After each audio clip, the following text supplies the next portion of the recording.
गरिमा खन्ना जी। राधे राधे कृष्ण। राधे राधे महाराज जी। महाराज जी, मन को नियंत्रित करना बहुत कठिन है। महाराज जी, आपने अपने मन को कैसे नियंत्रित किया? भगवान के भरोसे और कठोर वैराग्य, दो चीजें हमारे जीवन में रही।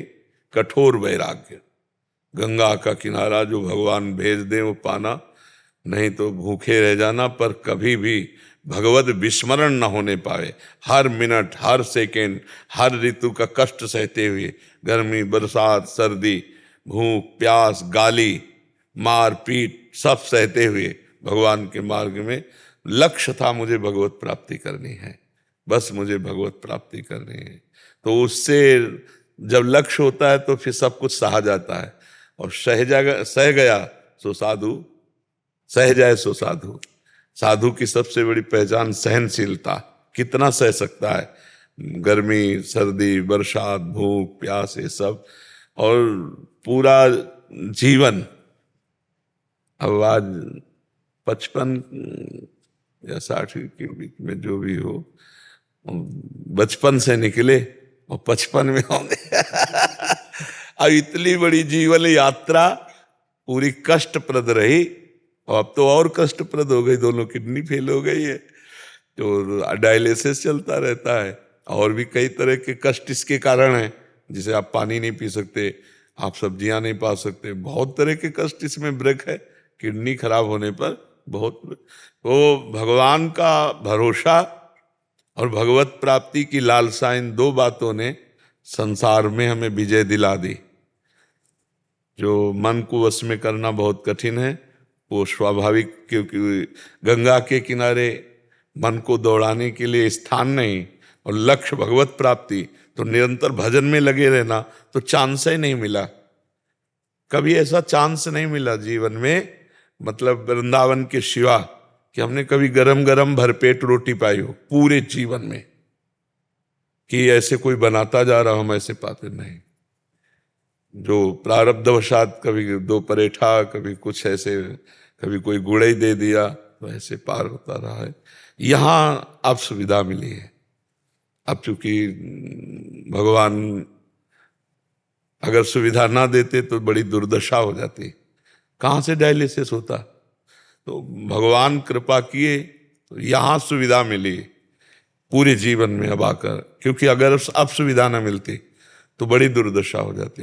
इतनी सब व्यवस्था कैसे होती? जहाँ भोजन की सुविधा ली थी वह कैसे होता? तो देनहार कोई और है, देत रहते दिन रैन। उनको लगा कि अब व्यवस्था की जरूरत है, तो भगवान व्यवस्था कर दी है। जी, पूर्व में कोई दोस्त नहीं रहे आपके? गंगा किनारे वाले का दोस्त कौन बनेगा?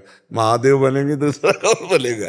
भगवान के सिवा कोई दोस्त होता है जब कुछ हो पास ना, तब दोस्त होता है ना। हमारे पास भगवान के सिवा कुछ था ही नहीं। एक अचला, कमंडल, छड़ी, इसके सिवा कोई है नहीं, तो दोस्त कौन होगा ना? जब दोस्त नहीं तो दुश्मन का सवाल क्या होता है?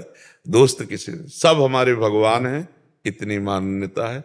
सब में मेरे प्रभु विराजमान, वही कृपा करके दर्शन दे ले आए, वह उसी भाव से मिलते हैं।